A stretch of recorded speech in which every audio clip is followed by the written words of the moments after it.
और उसके बाद हम चैप्टर टेस्ट डिस्कस कर लेंगे अगर आपको कोई डाउट्स हो तो उसमें। Okay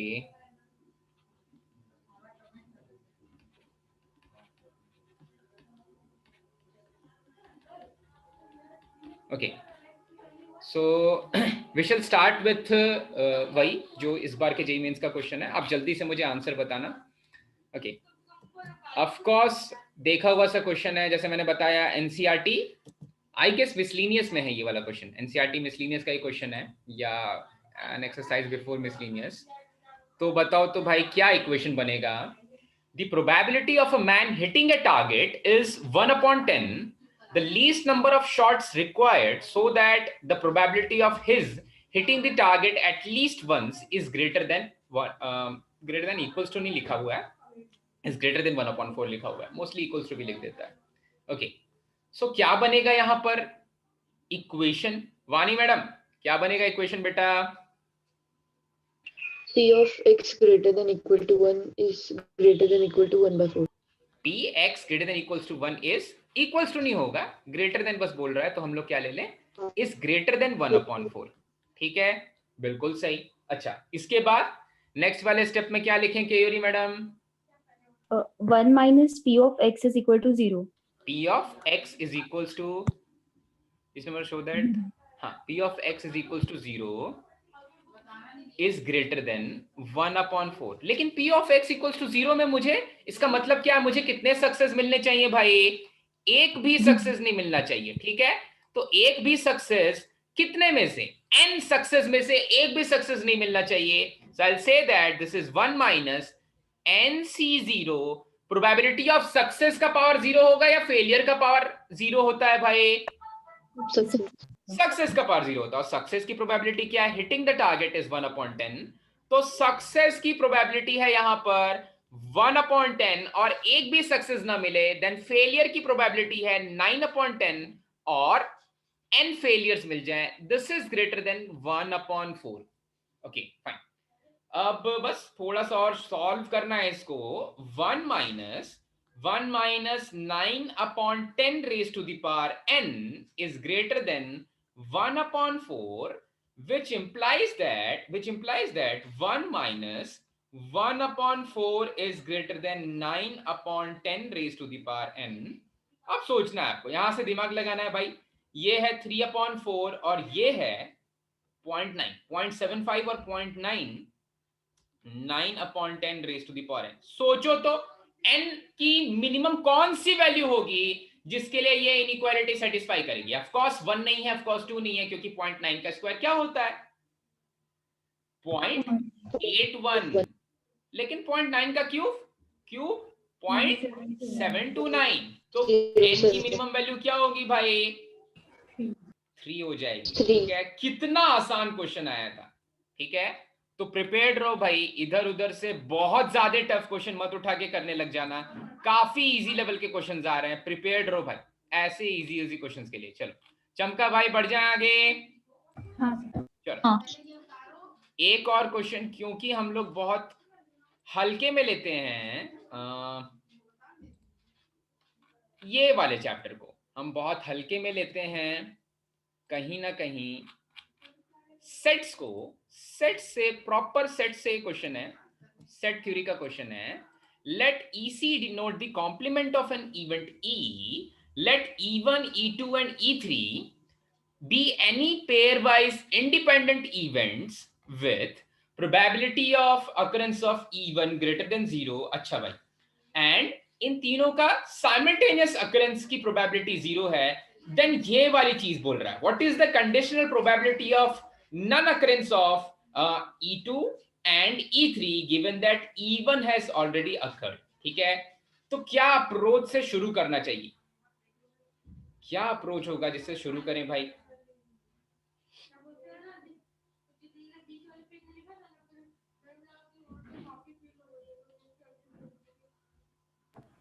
conditional probability, conditional probability का फॉर्मूला लगाते हैं। अच्छा चलो कंडीशनल प्रोबेबिलिटी का फॉर्मूला लगाएंगे तो देखो तो कुछ ऐसा आ जाएगा, probability of non occurrence of, मैं E2 के लिए E2C की जगह E2 डैश लिख देता हूं, E2 प्राइम लिख देता हूं, non occurrence of E2 prime and E3 prime and E1 divided by probability of occurrence of E1। अच्छा, अब समझ में आया। ये रीजन है कि probability of occurrence of E1 greater than 0 दिया हुआ है, क्योंकि ये तो डिनोमिनेटर में आने वाला है। तो शायद ये वाली चीज इसी तरह से लिखनी थी। ये अगर मैं एग्जाम में लिखता तो मुझे चमक जाएगा कि हाँ, मेरा पहला वाला स्टेप करेक्ट है, पहला वाला जो मैंने स्टेप लिखा वो तो बिल्कुल करेक्ट है। ठीक है, अब इसके आगे कैसे बढ़े, भाई? तो क्योंकि ये पेयर वाइज इंडिपेंडेंट है, तो क्या इनकी कॉम्प्लीमेंट्स भी पेयर वाइज इंडिपेंडेंट होंगे भाई? हो जाते हैं। ठीक है, तो ये कैसे बन जाता है भाई? ये हो जाता है probability of non occurrence of E2 complement multiplied by probability of non occurrence of E3 complement multiplied by probability of occurrence of E1 complement. अब इतनी बार इस चीज को लिखें, इससे बेटर क्या है, हम इनको कोई नाम दे देते हैं।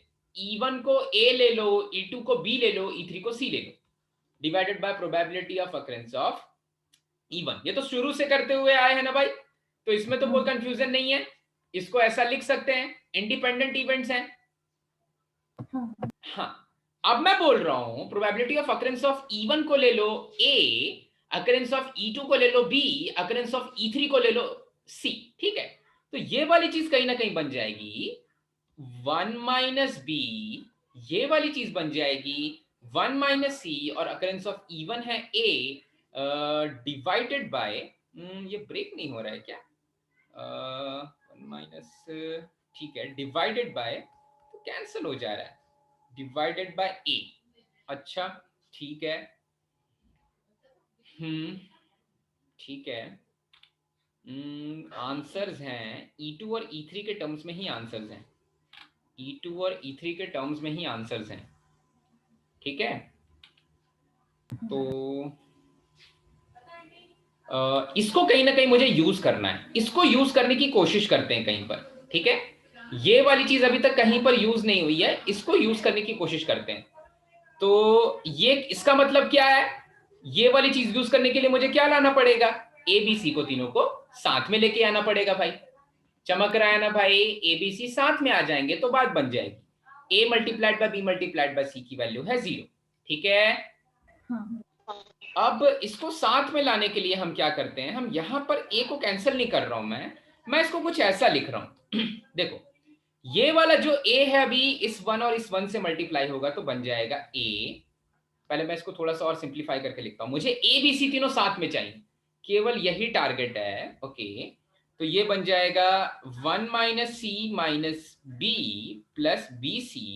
हाँ, जब ये A मल्टीप्लाई होगा तो ये पक्का पक्का ABC बनाने वाला है, वो मेरे काम की चीज है, उसको मैं यूज करना चाहता हूं। ठीक है, तो ये बन जाएगा 1 माइनस C माइनस B, नहीं सॉरी, मैं A से मल्टीप्लाई भी कर दे रहा हूं इसको, तो ये A से मल्टीप्लीकेशन के बाद बन जाएगा A minus AC minus AB plus ABC divided by A। ठीक है, ऐसा कुछ बन जाएगा। अच्छा, तो ABC की वैल्यू तो हमें पता है कि 0 है, ABC की वैल्यू तो पता है 0 है, तो बचा क्या भाई, बचा अब A से A थ्रू आउट कैंसिल हो जाएगा, तो ये बच गया 1 minus C minus B, 1 minus C minus B। ठीक है, अब देखो कि 1 माइनस C माइनस B के टर्म्स में कोई आंसर है क्या, कोई ऐसा आंसर है जो 1 माइनस C माइनस B के टर्म्स में है? देखो तो माइनस B दिख रहा है यहां पर, माइनस B यहां पर दिख रहा है, और माइनस C कहीं दिख रहा है क्या? नहीं, माइनस C कहीं नहीं दिख रहा है, माइनस B यहां पर दिख रहा है, लेकिन इस माइनस ऑफ B के बगल में क्या है, C कॉम्प्लीमेंट है। तो क्या 1 माइनस C कॉम्प्लीमेंट दे देगा मुझे? 1 माइनस C कॉम्प्लीमेंट दे देगा, तो ये बन जाएगा C कॉम्प्लीमेंट मतलब probability of occurrence of E3 का complement minus probability of occurrence of E2। ठीक है, कुछ ऐसा। ठीक है भाई, चमका? चलो ठीक है। सो हाँ, इस तरह के भी क्वेश्चंस आए हुए हैं, इस तरह के भी क्वेश्चंस आए हुए हैं। अब इवन तो हम प्रोबेबिलिटी कर रहे हैं, दो क्वेश्चंस और हैं जो केवल मैं इसलिए दिखाना चाहता हूं जिससे कि आपको समझ में आ जाए कि क्वेश्चन पेपर का लेवल कितना कम है और एक छोटी सी गलती क्वेश्चन पेपर में कितना नीचे ढकेल देगी। क्योंकि आप जो गलत करने वाले हो वो इजी क्वेश्चन है, और वो इजी क्वेश्चन बहुत सारे लोग सही करने वाले हैं वहां एग्जाम में, ठीक है। तो वो वाली चीज से बचने के लिए कोई बहुत ज्यादा क्वेश्चंस नहीं आए हैं एग्जाम में। हाँ, ये वाला क्वेश्चन, क्योंकि मैंने क्वेश्चन नए वाले इसके नहीं कराए थे, तो ये दोनों भी डिस्कस कर लेते हैं। हाँ, ये प्रोबेबिलिटी के नहीं है, वेक्टर 3D के हैं, पर चलो इसको भी डिस्कस कर लिया जाए। ओके, सो यहां पर बोल रहा है A B C be 3 unit vectors such that a minus B के मैग्नीट्यूड का whole square plus a minus C के मैग्नीट्यूड का whole square is given equals to 8, then ये वाली चीज की वैल्यू निकालनी है, ठीक है। तो बिल्कुल पहले ही स्टेप से क्या अप्रोच समझ में आ रहा है, क्या अप्रोच होना चाहिए?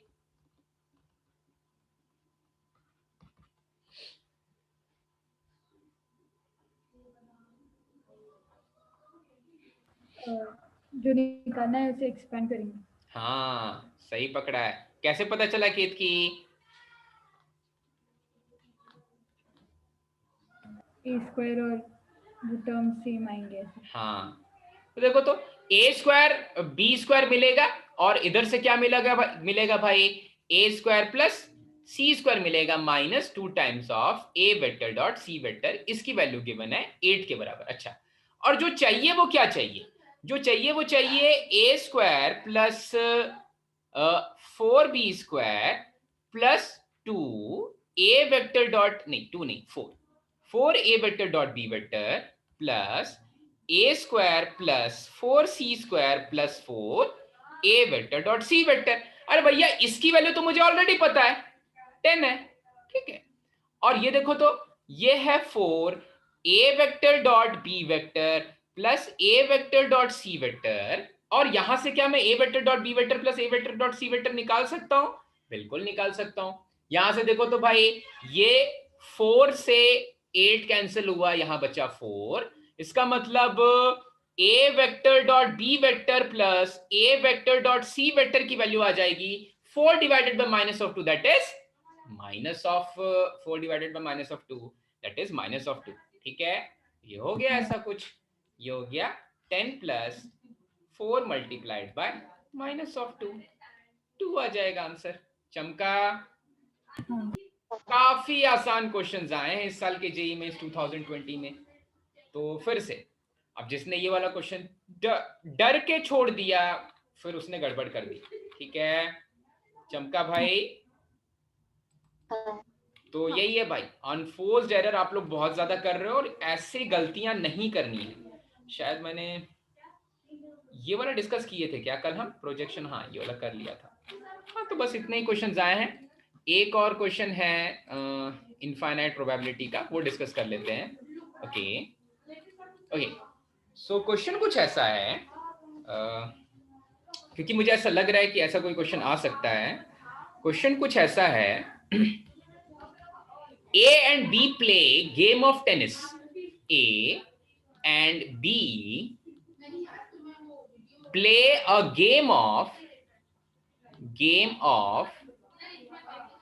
टेनिस। मैं शायद गलत स्पेल कर रहा हूं, अगर सही स्पेलिंग किसी को पता है तो आप बता देना। मेरे लिए टेनिस की स्पेलिंग यही है अभी के लिए। The situation of the game is, the situation of the game is if one scores 2 consecutive points, if one scores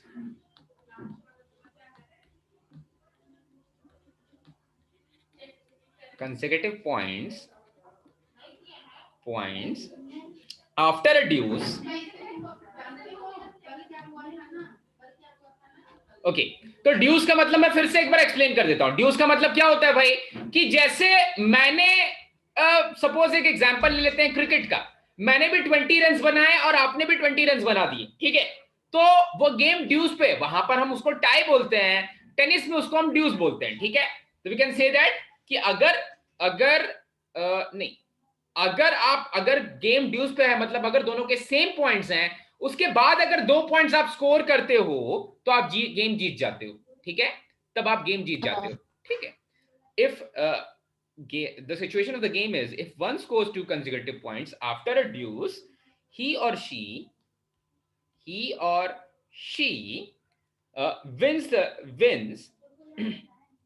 he or she wins. He or she wins if loses a point following winning a point. If loses a point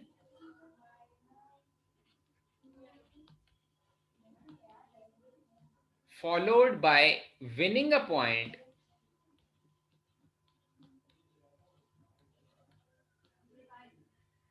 it is still a deuce. It still is a deuce. ठीक है. The chance of the server to win is 2/3. The chance of the server to win is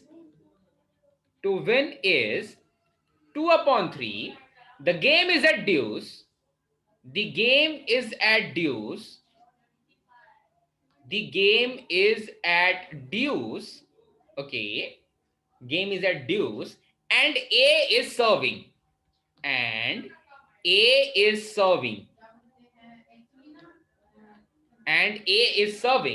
Probability that A is winning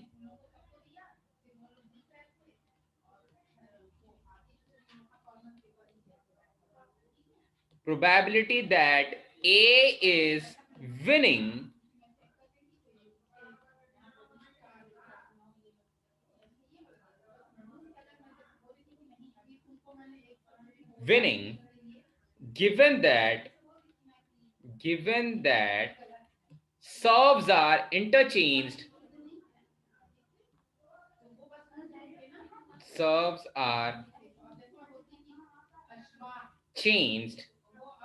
after each game.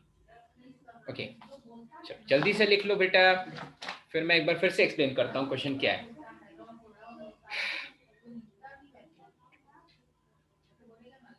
Note कर लिया क्या सभी ने? Okay, ठीक है. देखो ये क्वेश्चन क्या बोल रहा है. और हाँ, एनसीईआरटी में भी एक ऐसा ए और बी वाला क्वेश्चन है. मुझे लगता है बहुत हाई पॉसिबिलिटी है इस बार कि वो वैसे वाले क्वेश्चंस आएंगे, मतलब ये इनफाइनाइट जीपी वाले क्वेश्चंस, इस तरह के क्वेश्चंस. वो मिनिमम ऑफ 1 शॉट वाले नहीं आएंगे, इस तरह के क्वेश्चंस आएंगे. ओके, ठीक है. तो यहां पर बोल रहा है सपोज एक बैडमिंटन का गेम हो रहा है. ऐसा ही मान लो कोई बैडमिंटन का गेम हो रहा है, अगर लॉन टेनिस नहीं समझ में आ रहा तो. और मैं ऐसा बोल रहा हूं कि हाँ, ए और बी एक गेम खेल रहे हैं. ए और बी ने एक गेम खेला थोड़ा सा. ओके, सो इधर मान लेते हैं ए है, इधर मान लेते हैं बी. अच्छा, ए और बी ने गेम खेला और गेम अभी ड्यूस पे, मतलब दोनों के नंबर ऑफ पॉइंट्स सेम है. ए के भी नंबर ऑफ पॉइंट्स है 20, बी के भी नंबर ऑफ पॉइंट्स है 20. ए और बी अभी सेम पॉइंट्स पर हैं. और अब क्या होने वाला है, अब क्या हुआ कि ए ने सर्व किया, और अगर ए सर्व कर रहा है, जो भी सर्व करेगा उसकी जीतने की प्रोबेबिलिटी ज्यादा है. तो जो सर्व करता है उसकी जीतने की प्रोबेबिलिटी ज्यादा है. तो ए कर रहा है सर्व और ए की जीतने की प्रोबेबिलिटी है 2/3, क्योंकि वो सर्व कर रहा है. ठीक है. अच्छा, तो मान लो 2/3 से जीत रहा है. तो अगर ए 2/3 से जीत गया तो वो गेम खत्म हो गया, मतलब वो पर्टिकुलर एक पॉइंट का गेम खत्म हो गया. उसके बाद क्या होगा, मैंने बोला कि हर एक गेम के बाद सर्व चेंज हो जाती है. तो एग्जैक्टली तो ऐसा नहीं होता है. जो गेम जीतता है उसी की सर्विस रहती है, लेकिन यहां पर ऐसा नहीं हो रहा है. यहां पर हम क्या कर रहे हैं भाई, हर एक गेम के बाद सर्विस चेंज हो जा रही है. तो अब कौन सर्व करेगा, अगर ए 2/3 से जीत जाएगा तो नेक्स्ट टाइम कौन सर्व करेगा? हाँ, तो पहला वाला ए ने सर्व किया और फिर बी ने सर्व किया, और जब बी ने सर्विस की तो बी हार जाए. जो सर्विस करता है वो जीतता है 2/3 की प्रोबेबिलिटी से. तो हारने की प्रोबेबिलिटी क्या होती है भाई, 1/3. ठीक है. तो सेकंड वाले टर्न में बी ने सर्विस की और बी अगर हार जाए तो ए गेम जीत जाएगा. क्यों जीत जाएगा? क्योंकि ए ने कंसेक्यूटिव 2 पॉइंट्स बना लिए, पहले वाले खुद की सर्व पे और दूसरा वाला बी की सर्व पे. चमका? ठीक है. तो अब ऐसे कितने पॉसिबल वेज में ए फाइनली गेम जीत ही सकता है? ऐसे कितने पॉसिबल फेज होंगे जिससे कि ए फाइनली गेम जीत ही जाए? ठीक है, तो वो चीज कैलकुलेट करनी है. तो क्या सीक्वेंस बनने वाला है, इसका हिंट ये है कि आपको हर एक ड्यूस के पॉइंट के बाद की बात सोचनी है। अब ड्यूस कैसे कैसे हो सकता है ये सोचना है, ठीक है। तो पहले वाले गेम के बारे में तो कोई शक ही नहीं है कि बिना किसी पहले ही वाले ड्यूस में ए जीत जाए। मतलब मान लो 20-20 पॉइंट्स थे, ए ने सर्विस की, ए जीत गया, बी ने सर्विस की, बी हार गया, तो ए गेम जीत गया, ठीक है। अच्छा, अब हाँ अगर किसी गेम के बाद ड्यूस हो जा रहा है, तो फर्स्ट ड्यूस कैसे कैसे हो सकता है, फर्स्ट वाला ड्यूस कैसे कैसे हो सकता है, ये वाली चीज सोचनी है, ठीक है। तो जो फर्स्ट वाला ड्यूस है उसको होने के लिए ए हार जाए बी जीत जाए तब भी गेम ड्यूस पे रहेगा, क्योंकि फिर से ए की सर्विस आ जाएगी, या ए जीत जाए बी हार जाए, नहीं, ए हार जाए, नहीं उल्टा मैं बोल रहा हूं, ए भी जीत जाए और बी भी जीत जाए तब भी गेम ड्यूस पे रहेगा, और ए भी हार जाए और बी भी हार जाए तब भी गेम ड्यूस पे रहेगा। चमका क्या?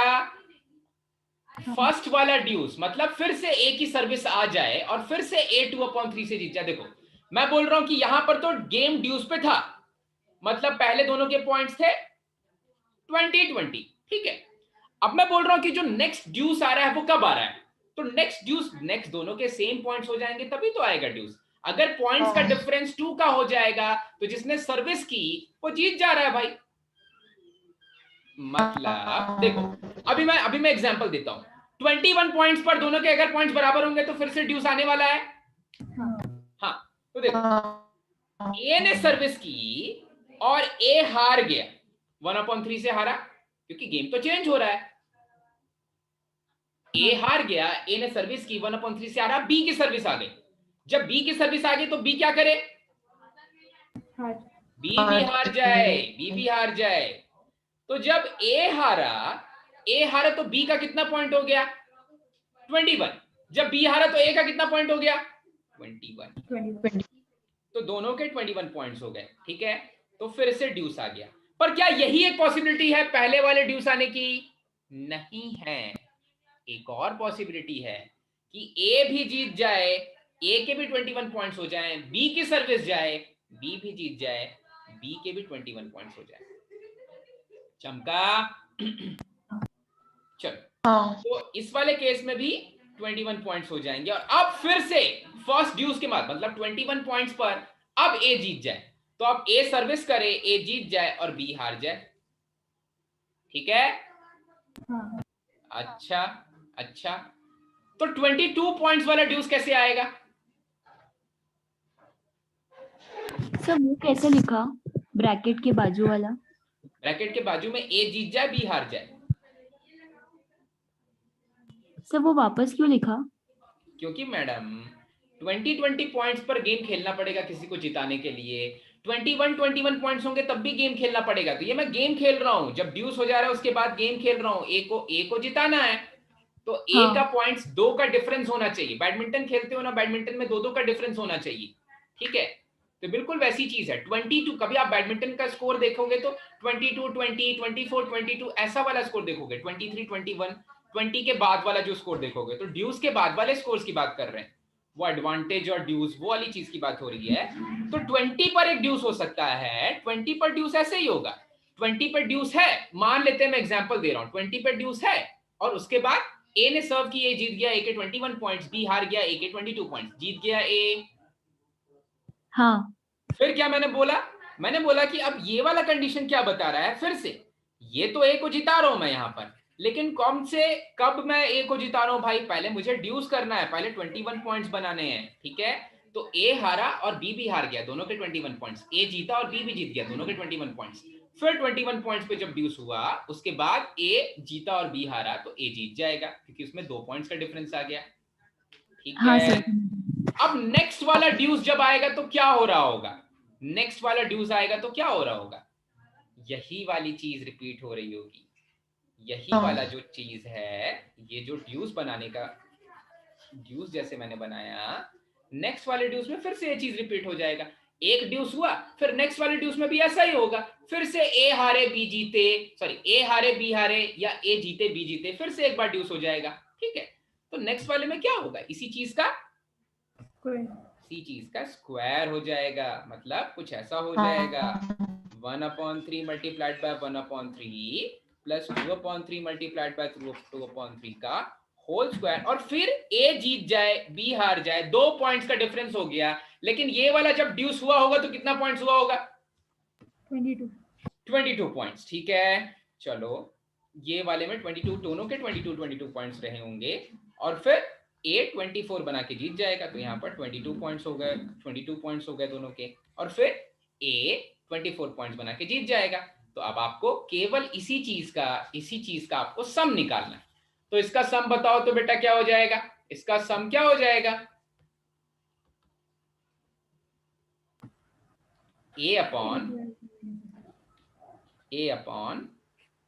1 minus common ratio is 2 to the 4 this one 5/9, common ratio is 5/9। ठीक है, तो देखो तो यहां से मुझे मिला 2/9, यहां से मुझे मिला 2/9, और यहां से मुझे मिला 4/9। तो ए के जीतने के चांसेस कितने हैं? 1/2 है।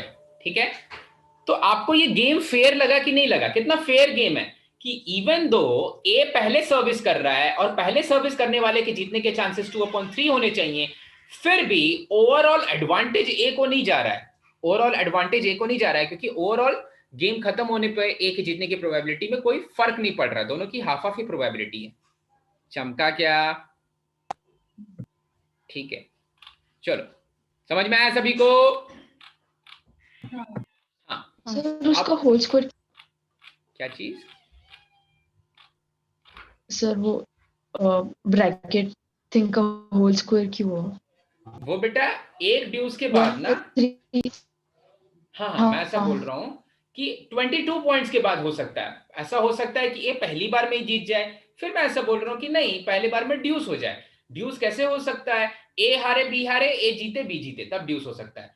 फिर ऐसा भी नहीं हो सकता, ऐसा हो सकता है कि ए उसके नेक्स्ट बार में ड्यूस हो, तो ए हारे बी हारे, ए जीते बी जीते, तब पहला वाला ड्यूस होगा। फिर उसके नेक्स्ट वाले ड्यूस पे आ जाते हैं, ए हारे बी हारे, ए जीते बी जीते, तो 2 बार ड्यूस। तो हर एक ड्यूस होने की प्रोबेबिलिटी 5/9 ही होगी। ठीक है? हाँ सर। ठीक है, चलो भाई, तो हाँ इतना सा था प्रोबेबिलिटी, कोई बहुत टफ क्वेश्चंस नहीं है। सेट्स के क्वेश्चंस पता नहीं, मुझे नहीं लगता इस बार सेट्स के क्वेश्चंस आएंगे, किसी पेपर में आ सकते हैं, पर ये जरूर आने वाला है, ये इनफाइनाइट प्रोबेबिलिटी वाला केस आने वाला है, इसके लिए प्रिपेयर्ड रहना भाई। वो पीएनसी के क्वेश्चंस कुछ हद तक घुमा फिरा करके बाइनोमियल थ्योरम में पूछेंगे, बट ये इनफाइनाइट प्रोबेबिलिटी वाला क्वेश्चन पक्का मुझे ऐसा लगता है फंसेगा। और ऐसा एक क्वेश्चन है एनसीईआरटी में जहां पर ए की प्रोबेबिलिटी शायद विनिंग 5/6 है, बी की 1/6 है, ऐसा कुछ, तो पढ़ के जाना। ठीक है, हाँ। चलो इसमें तो